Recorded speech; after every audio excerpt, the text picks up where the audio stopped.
안녕하세요. 오늘도 사연살롱을 찾아주셔서 감사합니다. 두 아이를 키우고 있는 30대 여성이에요. 우리 부부가 이혼을 하긴 했지만 서로 마음이 떠나서 그런 건 아니었어요. 남편 회사가 경영난에 빠지면서 부도 처리가 확실시되자 어느 날인가 남편이 이혼을 요구하더군요. 저한테까지 피해를 줄 수 없다나요? 소위 말하는 위장 이혼이었죠. 처음에 전 반대를 했어요. 아무리 그래도 애들도 있는데 이혼까지 하면서 그래야 하느냐고요. 그랬더니 남편은 오히려 애들 때문에 더 이혼을 하려는 거라고 하더군요. 금융권에서도 하루가 멀다고 연락이 올 거고 사채업자들이나 빚쟁이들도 툭 하면 찾아와 괴롭힐 텐데 한창 자라는 애들이 그런 꼴을 보고 살아야겠냐고요. 남편 말을 듣고 보니 더 이상 반대를 할 수 없었죠. 그래서 남편 뜻을 따랐어요. 혹시 빚쟁이들이 찾아올지 모르니까 몇 년은 떨어져 지내자. 내가 자리 좀 잡으면 연락할게. 애들 양육비도 보내주고. 그러니까 여보, 우리 조금만 고생하자. 이 말을 끝으로 남편과 헤어졌어요. 전 그 길로 아이들을 데리고 친정으로 향했죠. 친정집이라고 해봐야 실상은 오빠네 집이었지만요. 몇 년 전 아빠가 돌아가시고 오빠네가 친정에 들어와 엄마를 모시고 살고 있거든요. 그러니 올케 언니한테 눈치도 보이고 한편으론 미안하기도 하고 친정살이가 시집살이보다 더 불편했죠. 시어머니 모시고 사는 것도 힘든데 애 둘 딸린 시누이까지 데리고 살아야 하니 얼마나 기가 막히고 화가 나겠어요. 저라도 싫죠. 그래서 오빠랑 올케 언니랑 상의한 끝에 오빠네가 분가를 하기로 했어요. 부모님 댁으로 들어오면서 전에 살던 아파트는 전세를 놓고 있었거든요. 마침 전세 기간도 끝나서 집 문제도 해결이 됐고 올케 언니도 힘이 들었는지 좋아하더라고요. 몇 년 뒤 남편과 다시 합치겠지만 그래도 엄마는 제가 모시기로 했고요. 결과적으론 다들 만족스럽게 결말이 난 거죠. 전 당장 일을 구해야 했어요. 수중에 남아있는 돈이라곤 남편과 헤어질 때 남편이 마련해준 500만 원이 다였거든요. 그래서 엄마한테 아이들을 맡겨놓고 백화점 아동복 매장에서 파트타임으로 일을 하기 시작했어요. 주말엔 갈비집에 나가 서빙을 했고요. 주변에선 대학까지 나온 사람이 그런 몸 쓰는 일을 해야 하냐고 좀 더 편한 일을 찾아보라고 했지만 말이 쉽죠.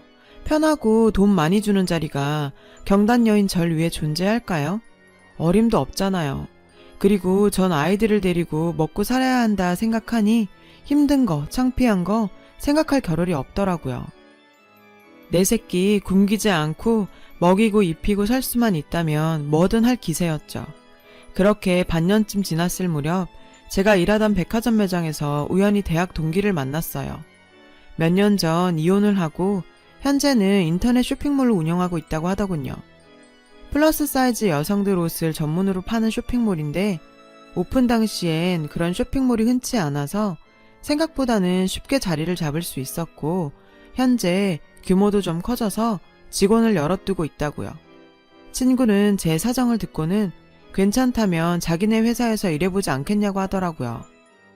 직원들이 다들 주부들이라서 애 키우는 정보도 공유할 수 있고 서로 상황을 아니까 편히 봐가며 일하기도 좋다고요. 무엇보다 일하는 시간이 적고 월급이 셌죠. 저는 더 고민할 거 없이 친구 회사에서 일하기로 했어요. 처음엔 일이 서툴러서 실수도 많았지만 크게 어려운 일이 아니라서 금방 적응할 수 있었어요.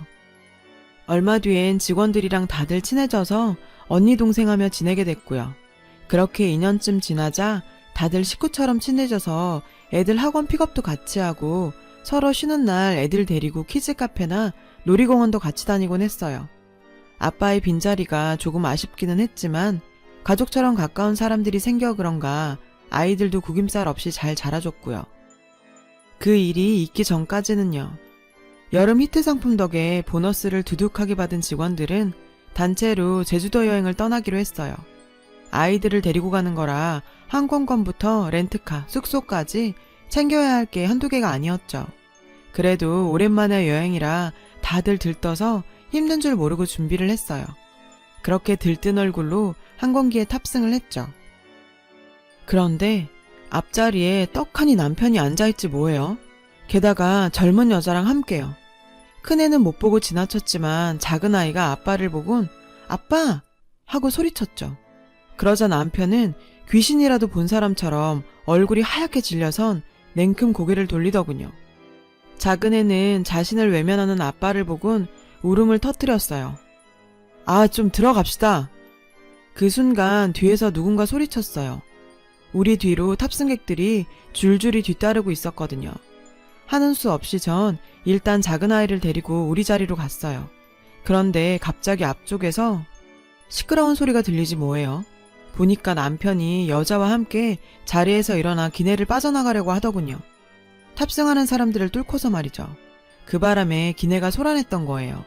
승무원은 남편과 여자에게 주의를 주며 자리에 앉아달라고 했죠. 그 모습을 보자 대충 상황을 알겠더라고요. 내가 남편한테 속았다는 걸요. 남편과 여자는 기어이 기내를 빠져나갔어요. 하지만 전 그런 남편을 잡을 수 없었죠. 제 옆에는 아이들이 있었으니까요.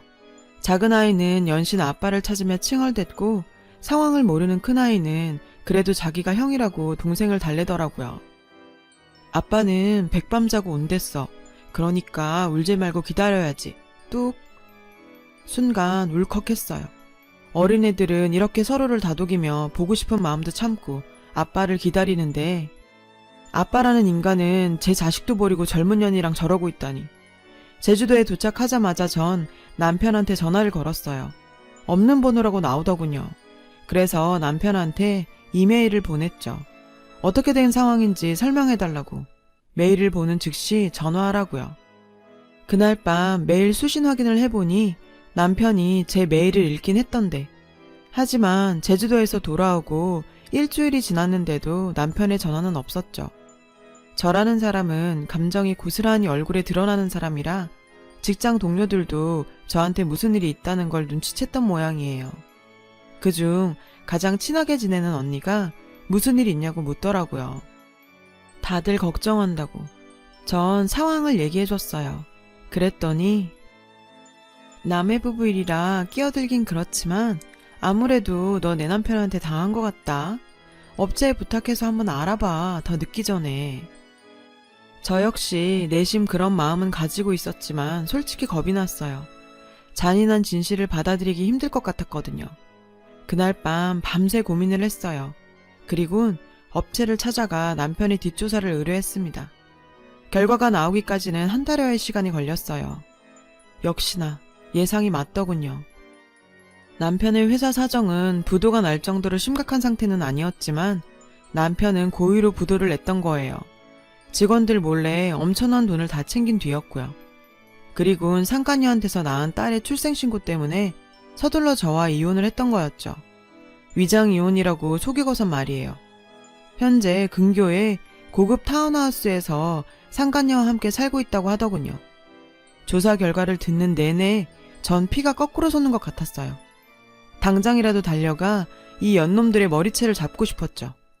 하지만 그런다고 뭐가 달라지겠어요. 순간일 뿐인데 그보다는 남편과 상간녀한테 평생 기억될 상처를 주는 게 낫겠다 싶었죠. 그래서 끓어오르는 분노를 참고 이성적으로 판단하려고 노력했어요. 알아보니 이런 경우 제가 청구할 수 있는 소송은 두 가지더군요. 하나는 남편에 대한 재산분할 청구 소송이고 다른 하나는 상간녀 위자료 청구 소송이었죠. 전 두 가지 모두 하기로 했어요. 문제는 남편과 이미 이혼을 한 상태고 헤어질 땐 남편으로부터 500만 원을 받았기 때문에 이게 조금 문제가 됐죠. 하지만 법원 판례를 찾아보니 저와 유사한 경우로 남편의 은닉된 재산에 대해 재산 분할을 받은 분이 있더라고요. 더군다나 전 남편이 위장이혼을 종용한 거라 그분보다 조금은 더 유리했죠. 먼저 저는 남편의 신상을 인터넷 사이트에 올렸어요. 남편은 분명히 자리를 잡으면 양육비를 보내주겠다고 약속했었지만 지금껏 단 한 번도 아이들의 양육비를 보낸 적이 없었거든요. 결심한 대로 변호사를 선임해 재산분할 청구 소송과 상간녀 위자료 소송도 진행했죠. 그러자 얼마 뒤 남편으로부터 전화가 왔어요. 만나자고요. 남편은 상간녀와 둘이 나왔더군요. 제 앞에서도 두 인간은 뻔뻔스럽게 여보 당신이라 부르며 부부 행세를 톡톡히 했어요. 그리곤 돈 봉투를 내밀더라고요. 봉투엔 2천만 원이 들어있었어요. 이 사람이 당신한테 주는 위자료야. 이미 알아봤겠지만 상간녀 위자료 소송 걸어봤자 받을 수 있는 건 1000에서 2000 남짓이야. 그래도 이 사람이 당신 처지를 생각해서 통 크게 2천만 원이나 주는 거니까 고맙게 생각하라고. 그리고 이건 애들 양육비야. 2년치 밀린 거랑 1년치 선불금이야. 그러니까 다음부턴 인터넷에 내 신상 올리는 건 그만두고. 그거 내가 걸자고 들면 당신 나한테 소송당할 수도 있어. 남편은 3,600만 원이 든 돈 봉투를 거지동냥하듯 제 앞에 툭 던지며 거들먹거렸어요. 아, 그리고 재산분할 거는 사실 내가 가진 게 별로 없어서 말이야. 나도 이 사람 집에 얹혀 사는 처지라 줄 돈이 없네. 번들거리는 쌍판떼기를 들이밀며 징그럽게 웃는 남편을 보니 침을 뱉어주고 싶었지만 사소한 행동으로 큰일을 망칠 수 없어 꾹 참았죠. 그래? 근데 그 집 당신 돈으로 산 거잖아? 당신이 뭘 모르나 본데 수표엔 각각이 고유 번호란 게 있어. 당신 회사에서 돈 빼내면서 숨겨뒀던 수표. 그 수표로 산 집이던데? 게다가 이 여잔 당신이랑 살기 전까지 카드빚에 사채빚까지. 재정이 개판 5분 전이었고 말이야. 그런 주제에 10억이 넘는 집을 무슨 수로 사니? 집 빤스 한 장 사입을 돈도 없는 년이. 설마 신혼부부 보금자리 대출 받았다는 씨알도 안 먹힐 거짓말 하려는 거면 지금 당장 넣어둬. 그런 개수작에 넘어갈 애가 아니니까. 당신도 알지? 나 당신보다 학벌 좋은 거. 그 학벌은 돈 주고 딴 거 아니야. 니깟 놈이 안 돌아가는 짱구 좀 굴리고 이 자리에 나온 모양인데 어림없어. 게다가 당신 은닉재산은 이미 똑똑한 내 변호사들이 10원짜리 한 장까지 탈탈 털은 지 오래야. 그 사람들도 많이 털어내야 수입료를 더 받기 때문에 아주 섬세하고 꼼꼼하게 털었으니까 꼴값 떨지 말라고. 여보, 그럼 우리 다 털리는 거야? 어떡해, 우리 집 저 여자한테 먹히는 거냐고. 상간녀는 그제야 상황 판단이 됐는지 남편을 잡고 짜증을 내기 시작했어요. 그러자 남편은 오히려 더 짜증을 내며 아, 시끄러. 이봐. 아니 여보, 내 얘기 좀 들어봐. 내가 나 혼자 살자고 이런 거 아니잖아. 누군 내 손으로 내 회사 부도 내고 싶었겠냐? 사실 가만두면 전보다 못해도 굴러갈 수 있는 회사였어. 근데 내가 다 우리 애들 잘 먹이고 잘 입히려고 고의로 부도까지 내가면서 돈 챙긴 거 아니냐고. 피 같은 내 회사 나도 피눈물 흘리며 날렸다. 그런 내 노고도 좀 알아주라. 어? 나 이 돈 내가 먹으려는 거 아니야. 다 우리 아들들한테 남겨주려고 진작부터 마음먹고 있었다고. 그러니까 변호사 수입료 뜯기지 말고 우리끼리 정리하자고. 뭐? 당신 왜 저 여자가 당신 여보야? 여보는 나지, 나. 법적으로도 내가 당신 아내라고. 그리고 왜 당신 돈을 저 여자애들한테 줘? 우리 딸은, 당신 딸은 어쩌고? 돈 얘기가 나오자 상간녀는 본색을 드러내며 성과를 부리기 시작했어요. 아휴, 이 여편네야. 손발이 맞아요. 도둑질도 하지. 지금 그게 뭐가 중요해? 일단 상황은 막아야지. 너 돈 없이 살 수 있어? 그니까 입 좀 닥치고 가만히 있으라고. 아주 가관도 아니었죠. 불과 5분 전까지만 해도 세상 지들만 사는 것처럼 공공장소에서 들러붙어선 물고 빨고 난리 부르스를 치더니 이젠 세상이 지들 뿐인 것처럼 싸우기 바쁘니. 됐고, 애정싸움은 니들 집구석에 가서 하고 난 할 말 다 했으니까 가볼게. 아참, 당신 고의로 부도낸 건 확실하지? 미리 돈 챙기려고 말이야. 그렇다니까 몇 번 얘기해. 고마워. 녹음이 잘 안 됐을까봐 확인차 물어본 거야. 아, 나 이거 다 녹취했거든? 아무래도 소송 거는데 당신 확답이 필요할 것 같아서. 그럼 다음에 법정에서 봐. 그리고 그쪽도 고마워요. 폐기 처분도 안 되는 저런 남자를 대신 치워줘서. 내가 참 그쪽한텐 고맙고 미안하네. 여보, 그게 무슨 소리야? 소송이라니. 도대체 무슨 소송인데 내 녹취가 필요해? 여보, 여보! 남편은 애타게 절 불렀지만 전 뒤도 안 돌아보고 쌩하니 빠져나왔어요. 이 소송 과정에서 남편으로 인해 줄도산을 맞았던 하청업체 사장님들과 제대로 퇴직금조차 받지 못했던 전 직원들 몇몇과도 연대에 형사고발까지 했고요. 제가 녹취한 파일을 경찰에 넘기자 하청업체 사장님과 전 직원들이 고맙다고 몇 번이나 인사를 하더군요. 이 사람들도 저처럼 남편을 믿었다가 배신당한 사람들이다 생각하니 남일 같지 않았거든요. 현재 남편에 대한 소송건은 진행 중이에요. 증거나 증인은 차고 넘치니 승소는 따놓은 당상이라더군요. 사실 승소야 뻔한 일이라 걱정은 안 돼요. 제 걱정은 오직 아이들 뿐이죠. 아직은 아빠에 대한 그리움이 더 클 나이니까요. 하지만 언젠간 아이들도 오늘의 제 행동을 이해해 주리라 믿어요. 회사 동료들은 이렇게 된 거 재산 분할이라도 제대로 받고 이참에 새 인생 살라더라고요.